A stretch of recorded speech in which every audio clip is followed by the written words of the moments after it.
whether you're a generative writer and you love just sitting down and creating stuff, or whether at the end of the day you actually really prefer to edit and generating is hard for you. There's all of these different variables which go into being a happy writer. Welcome to Angle on Writing, a podcast about writing, publishing, and book marketing. Welcome, writers! Today I have with me a writer, a reader, a actor, narrator, somebody who wears many creative hats. Welcome, Yvette Keller. Thank you so much, Lisa. It's great to be here.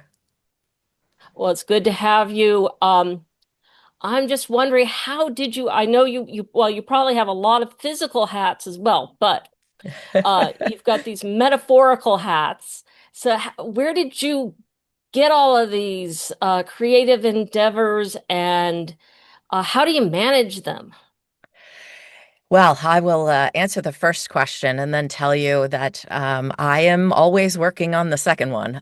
So I actually went to UC Santa Cruz after doing a ton of acting and being a very storytelling kind of a young person. I was a journalist on the school paper, and I was always writing and I was always reading. Went to UC Santa Cruz, studied literature and psychology, which I didn't do anything with, except go to Silicon Valley and start working as a technical trainer. So I was there for about 20 years in the HR departments doing technical training for software and manufacturing companies, actually. And it turned out, unbeknownst to me, that was an incredibly good way to use all of the information I had learned in psychology, social psychology, and organizational psychology specifically, which were my big loves when I was at school, and also my literature degree, because I needed to do a ton of writing and I needed to learn how to write very clearly and create a lot of content and do a lot of design of content and training. So I did that for a very long time and then had the opportunity to move home to Santa Barbara. And that was when I shifted to taking all of those all that skill set that I had gained in human resources, doing things like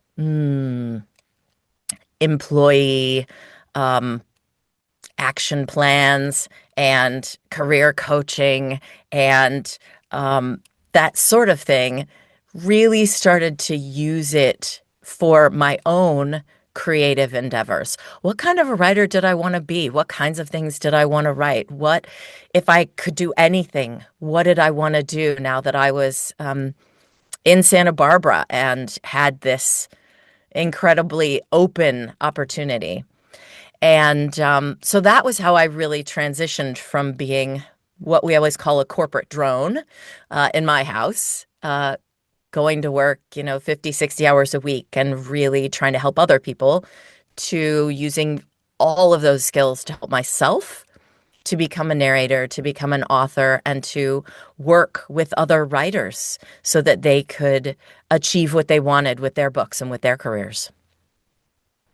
So how do you work with other writers? Yeah. Um, One of the most hated things in the industry, in any industry that you're in, if you work for a big company, is the employee performance improvement plan. This means that somehow you've either done something wrong, or maybe somebody has it in for you, or maybe you're not performing up to par. And that's always such a scary and such a terrifying time for an employee. And I did a lot of that work as a trainer. And so one of the things that I learned to love is the fact that each individual working through their career, doing what they need to do to be secure, to earn money, or to do more of what they love, um, is working towards something always. They're always working towards something. And when they're put on a performance improvement plan, they got to get better at it really, really fast. But you have to talk to them directly and find out what's working and what's not working. And so, over all of those years, I learned a whole bunch of different systems, a bunch of different ideas, a bunch of different ways to think about career paths, career planning, and really work individually with each employee who was sent into my office. And so, how do I work with them? I work with each person individually. And what I do is I ask them a lot of questions. And sometimes we use a tool and we work through their skills. Sometimes we talk about how they have moved through their career so far, what's worked, what hasn't. And really, we look at their goals, we look at their dreams, we look at how they want to live their life. And we create a specific, unique plan for them to get done what it is that they hope to achieve. And a lot of times in our modern society, we might pick a profession. We might say, I'm going to be a doctor, I'm going to be a lawyer. And then we allow our time at school, perhaps learning about all the different kinds of law or all the different kinds of medicine to show us what our path is going to be. And one of the things that's very tricky about being an author in our modern day and age is that there are so many possible paths, but there is no degree in how to be an author. You can study literature, you can study writing, you can study creative writing, you can study journalism, you can go get your MFA and creative writing, you can do all of these things, but not all of the programs put as much emphasis on who do you want to be when you grow up, for lack of a better term, as they do how to gain the skills to do the writing piece. And those two things really need to be integrated for people to be happy and for them to be productive and for them to live the life that they want to live. And so I really look at each individual very holistically and interview them and talk to them about what's working, what's not working. That's always the starting place. And where is it that they want to go? And then we find tools that will support them in a way that makes sense to them. Well, you don't have to mention any names, but do you have any success stories that you want to tell? Oh my gosh, I love success stories. And I don't think any of my clients would be unhappy with me mentioning their names because most of them are on my website. They've done testimonials. The first client that I worked with, kind of in an official capacity, was a lovely Santa Barbara named Jenna Tico, and she, I think, almost 2 years ago, put out her first book, which is actually a hybrid memoir. And it was amazing because Jenna came to me and she said, I have all this content. I know it's something, but I have no idea what it is. And I'm done with it. I've written it. I want to put it behind me. I want to go work on new work. And I really want it to be published and out in the world so that I can let go of it. And that's a really wonderful, unique, specific goal. So we looked at the work, we did some editing, we set up, we looked at comps. I walked her through a whole process so that she could decide if she wanted to self-publish. Did she want to hybrid publish? Did she want to try and find an agent and go with a big five publisher? Each of those is a different route to getting this end goal, which is have this book out in the world. And we looked at the time frame, we looked at the resources. She made a bunch of decisions. We decided to do hybrid publishing, so I even helped her with research on what kinds of publishers she was interested in, narrowed that down. Coaching is a combination of three things. Number one is having some industry knowledge. You've got to really be watching the industry, understanding the changes and taking classes and being involved and talking to people about what's happening. But then you also need to be the most amazing cheerleader in the whole world. You are really holding a safe space for that author in a place that's very scary, right? Our careers and what people will pay us for and what we love. The intersection of those, if you're familiar with the Ikigai concept.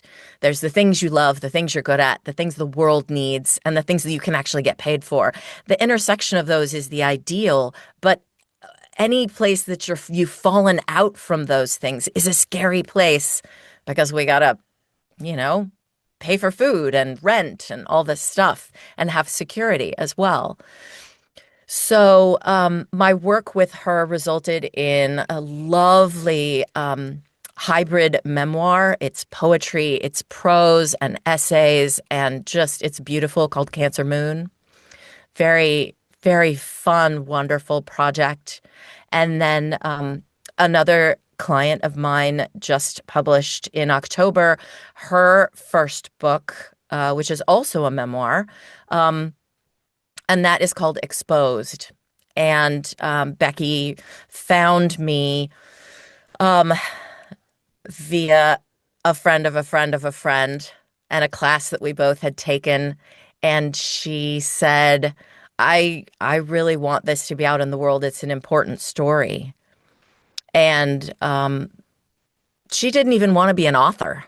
Jenna is going to keep writing for her whole life. It's going to be her career. It's going to be part of who she is. Becky was like, nope. I just want this one thing, and I just want it to be out there.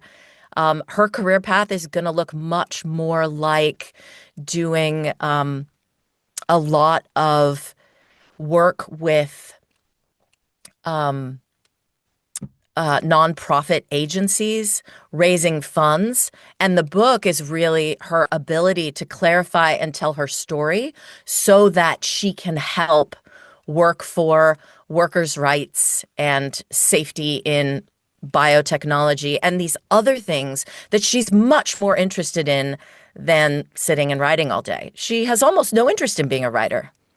And those career paths are so incredibly different.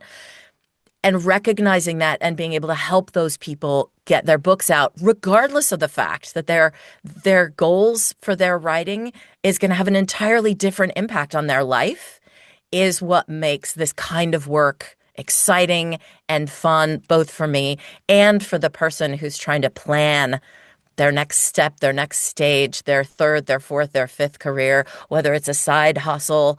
It could be any of those things. But whatever it is that you're going to make it, having some space to hold the information and having some tools on how to make that a part of your life is how I like to help people. So do you prefer to get people uh early on when they just mainly have the book idea, or what if they've already done a whole draft, they think that it's done, or at what stage do you prefer to work with people? I love working with high school students who are like, well, I think I might want to be a writer, and being like, okay, well, what do you imagine that looks like? All the way through to, again, folks who are in their third, fourth, fifth, 12th careers doing it as something of a side hustle because they have stories to tell and they have things to say and they are compelled to share those. When an author gets in contact with me, doesn't matter to me at all.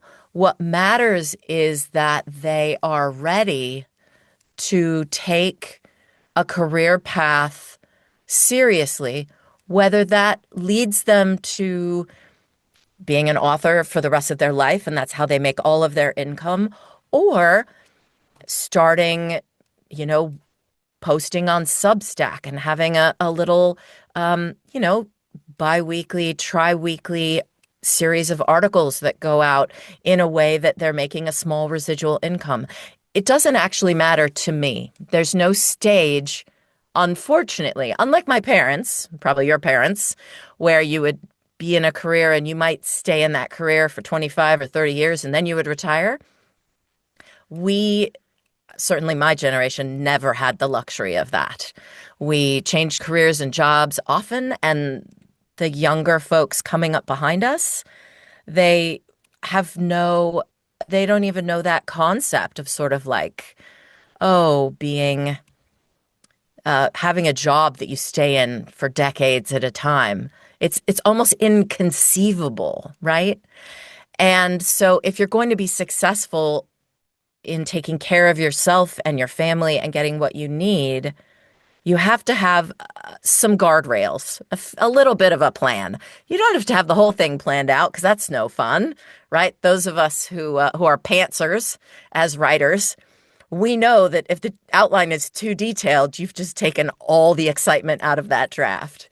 Um, but a career is developing a career, planning a life that is the life that you want is in many ways so similar to creating a book or um, narrating or telling stories. You're making it up as you go, but it's really nice to have a little bit of a hint of what's next or what you hope it will look like so that you have something to point towards. So I know that I have come across a couple of people who I wouldn't work with Mm, because one gentleman had over 1,000 pages and he refused any editing, sure. and other people have already published and they didn't, and their book still needed work and they didn't want to unpublish it and work on the books.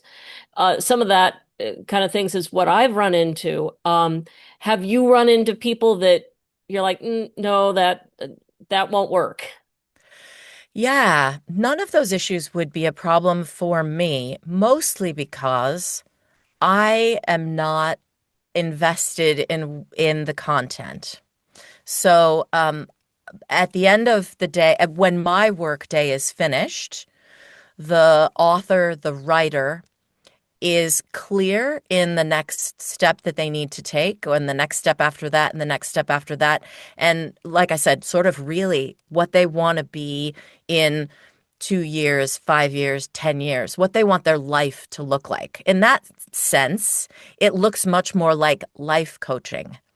But in the short term, you can't do any of that unless you are doing your work, unless you're getting better at your writing, unless you are creating work, unless you're sharing work, unless you are increasing your skill set, right?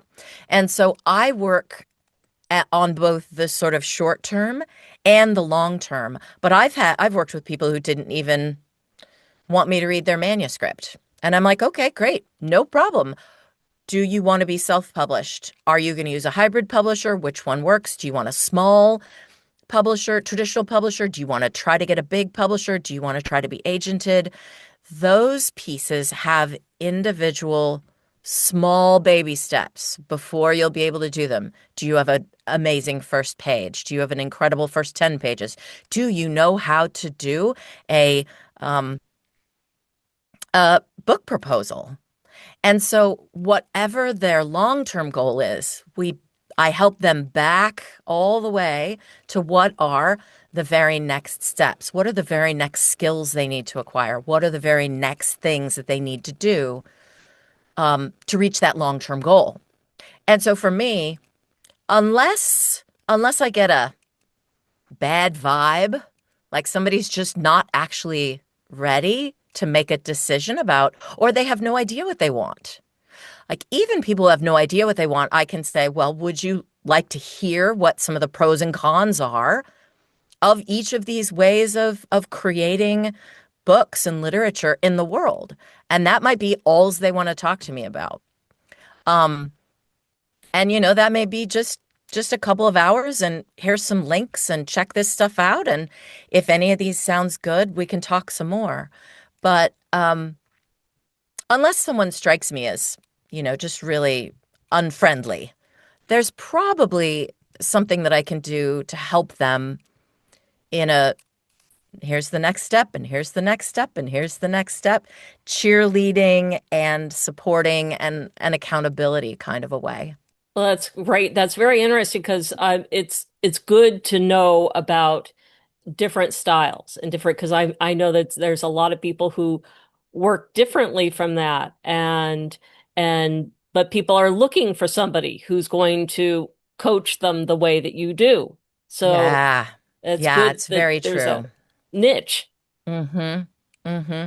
And I also feel like the people who I will connect with, they will find me. They'll read the content on my website or they'll have a conversation with me. And the way that I lay things out, the way that I present information, if it works for them, then they'll come back. And if it doesn't, they'll find the right match. And that is totally okay. Well, I know you through the Santa Barbara Writers Conference. Um, we both do a lot of creative things around town, but I think that's where I first met you and interacted with you. Uh, so, and people will be able to make one-on-one appointments to speak with you there. Yes. But other than that, there's a lot of other stuff going on. And I know that people are always definitely exhausted by the end of the week. Do you have any tips for people who are attending conferences, Mm, whether it's the Santa Barbara conference or maybe other conferences, uh, to get the most out of the conferences without burning out, so to yeah, say? for sure, for sure. Um, I think that one of the best pieces of advice that I've heard about attending conferences is basically to treat it like a job or to treat it as an extension of what your life would normally look like. So if as a writer you get up every day at 7 and you go to a yoga class, this is my idealized day. You get up at 7, you do a little bit of yoga, you do a warm up, you do a little bit of free writing, you find out what was I working on yesterday. Hopefully, you've left yourself a few notes, and then you go on from there, usually timed so that you don't burn yourself out. You stop, you take a break, you do something else, have lunch with your sweetheart, whatever that is, play with your bird. Um, Go back to work, do a little bit more work, and be done with work when you're finished, and then go socialize or do something fun. If you have a routine that keeps you healthy and sane in your life, to the extent that it's possible, try to look at a conference as that same routine, but more intensive. Instead of you going to work and working for those hours, you're going to be in sessions during those hours. You're going to be paying a huge amount of attention to the other writers around you so that you can learn from what they're saying and what they're doing. And then the socializing aspect, the lunch or the dinner or the times late at night when you're hanging around and you're not thinking about your own work, you can have these conversations about your life, their life, work-life balance, how you can coordinate things as a writer to learn from other writers because they may have the best tips and tricks in the book, or they may be completely different, and you'll be like, wow, I really don't want to do that. A great example at our writers' conference is the pirate sessions. It is so tempting to stay up from 9 p.m. to 2 a.m. for 5 days straight and get almost no sleep and hear great work and listen to people reading. But if you do that, then when you get home, you're going to be so burnt out that it'll be very difficult to go back to your work. And so it's not possible really to like be completely out of your space and have a routine and a schedule.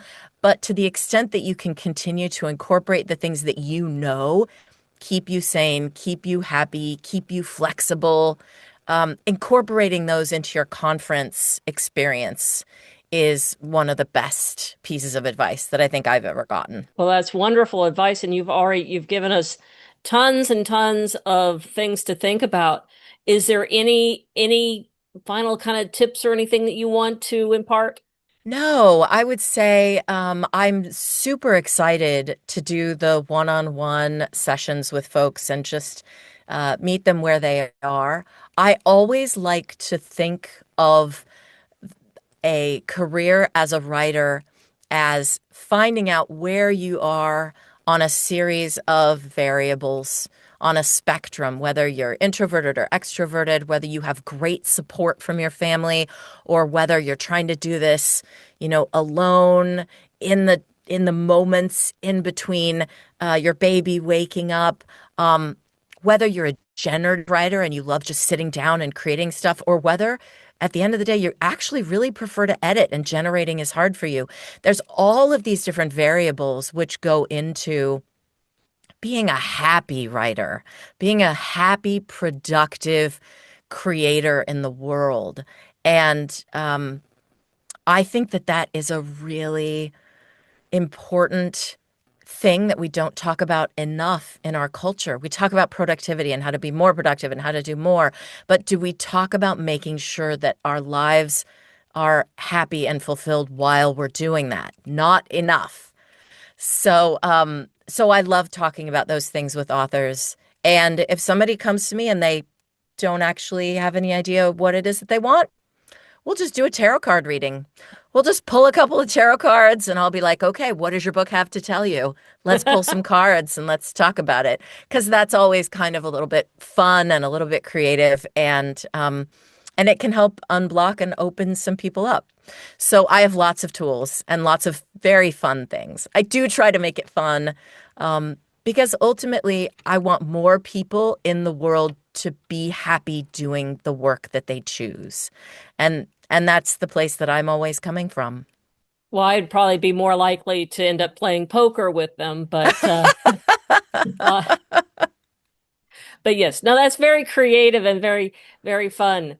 And thank you very much. I will link to your website in the show notes, but is there any other places you want people to follow you or get a hold of you? No, I am still having sort of a, post-pandemic love-hate relationship with social media. You can find me on all the places, author Yvette Keller.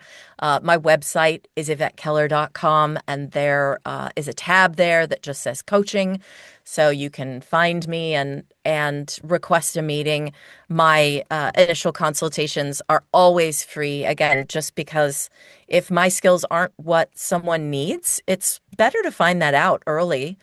Um, and I have lots of other wonderful people that I work with, hybrid publishers and people who can help with very specific things like marketing or editing or individual pieces, that I love to refer people to. So I also love to just be a resource for writers who are in some way stuck and need to just get unstuck and have someone holding their hand maybe, or just in their corner to help them along. Because often this is a lonely business with a lot of variables, and it's nice to have somebody help you through all of that. Yes, it definitely is. So, I will be looking forward to seeing you in June, and I thank you very much for joining me today. Yes, thank you so much for having me, and see you in the summer.